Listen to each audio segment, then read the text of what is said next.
Well, let's explore that a little bit deeper. Imam Ralph, you're one of the few people who are translating his work in Arab, what he says to Arabic speakers versus American speakers. Can you go into a little more detail about what you've uncovered? Yes. When we look at Faisal Abdul Rauf's desires, dreams, dialogues, he's had several in Middle Eastern media, in Hadi al-Islam, in Hurriyatna Radio in Egypt, in Al-Ghad newspaper. He wrote, in fact, an entire article on the subject in Jordanian newspaper. In the Cairo University, he'd had interviews, and with Al-Waziri he had also interviews in which he discussed his desires for America, his desire for globally, and his intentions even for building the mosque. It's quite clear. Faisal Abdul Rauf in Al-Ghad newspaper explained that he was asked those questions about Hamas, about Hezbollah, about the Muslim Brotherhood. He was asked the question, how come these organizations, these militant organizations, have Islamic names? Why call it Muslim Brotherhood? Why call it the Party of Allah, Hezbollah? Why all these Islamic names? He says, I answer them this, that the road to law and justice begins with organizations like these, because what the Muslim wants is Sharia, is law and justice. That to the Muslim is what he considers life, liberty, and the pursuit of happiness. In other words, Faisal Abdul Rauf does not have to plead the fifth when he is asked about Hamas and Hezbollah. In the Arabic language, he already openly supported them in writing. We go to his intentions about the Islamization of the world, and he says it very clearly. Our goal is to establish an Islamic state. And he says, in fact, the ideal state is the state in Medina, that is in Arabia, for the Muslim world. And then he's also then asked about the Middle East. He's asked about, well, what do we do with these systems that we have that are basically decrepit? And he says we should foremost and first focus on the establishment of Sharia. In fact, he talks about that when Islamic governments that are secular did not have Sharia, we fulfill the Sharia laws through the tribal government system. In other words, in Egypt, in the Sa'id, the tribal government, if a woman is caught in adultery, she is stoned and executed. Right. If you steal, you cut your hand off. All these things are carried out through tribal rules. Now is America sending this guy out to the Middle East to supposedly promote what he calls peaceful Islam, when in reality he's saying if we even have to go to tribal governance, that we should do so, but the main thing is that we should establish and we should follow the strict rules of Sharia. He is very much he's very much focused on Sharia. His whole goal is to establish Sharia. In Islam, Americans need to begin to understand that Muhammad said, Al-Islamu dinun wa dawla. This is something that every American should memorize, which means Islam is a religion and a state. You cannot separate the two. In fact, Faisal Abdul Rauf began to tell his Islamic constituents in the Middle East that we should start telling the Americans that we separate Islam from state, mosque from state. He said 90% of the Muslims do not separate mosque from state. This is why the West cannot deal with us.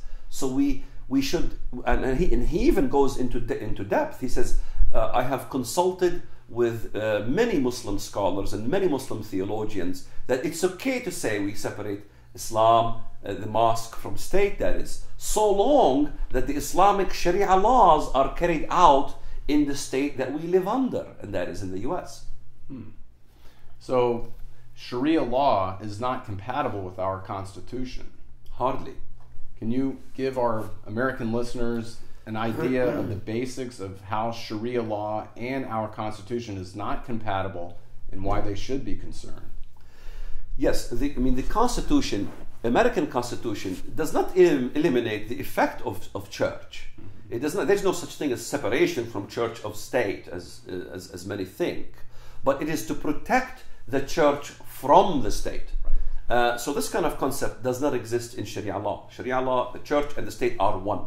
in every aspect of life, Sharia interjects in how you eat, how you drink, how you look, how you dress, how you grow your beard, how you grow your mustache as a male, how you dress as a female, that a woman, if she wants to leave the house, she must have a male companion, husband, or a forbidden male companion as a brother or an uncle.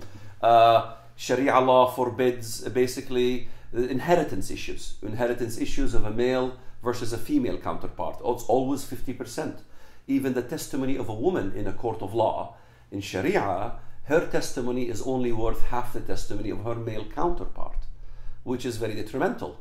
You have in countries like Pakistan, which is really a big problem there, because you have a rape epidemic in Pakistan, in which the woman goes to court and her testimony does not weigh in as the testimony of her rapist. So then her testimony is invalid. Not only that she got raped, but now she also has to be punished severely for committing adultery. So in inheritance laws, because why? Muhammad in the ancient times said, "Al-mar'a naqisat al-aql." The woman has a defect in her mind.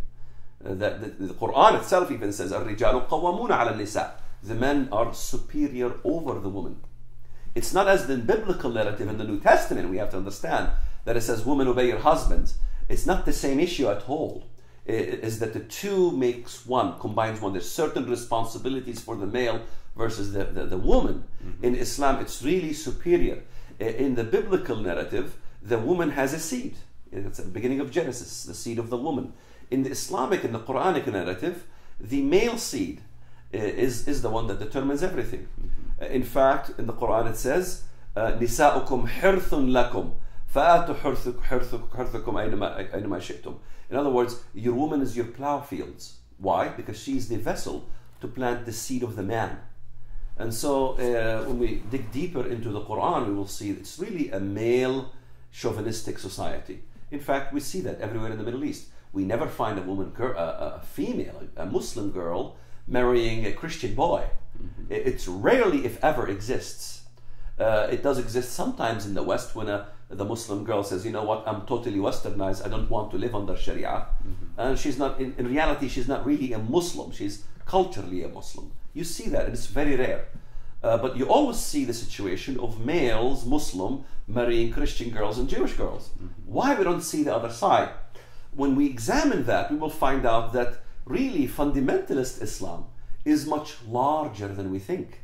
Because the way the West defines fundamentalist Muslims, again, back to the Explosive Act, that's the biggest mistake the West have done to determine how they address the issue of Islam. Now, you've explained the political side of what America would look like under Sharia law. From a cultural perspective, what would America look like under Sharia law?